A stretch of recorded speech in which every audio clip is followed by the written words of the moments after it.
Welcome to the instructions video for the PID tuning calculator using the Ziegler-Nichols method.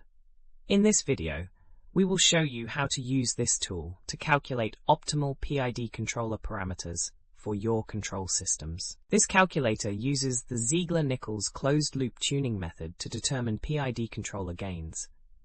You need two experimental values: the ultimate gain, which is the gain at which your system begins sustained oscillations, and the ultimate period, which is the time for one complete oscillation cycle.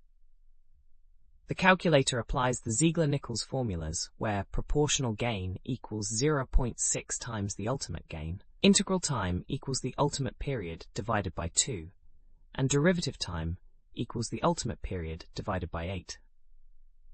You can also select PI or P-only controller types for simpler control schemes.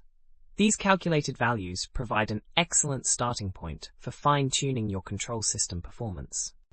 We have thousands of other free engineering calculators on our website. Head over and check them out.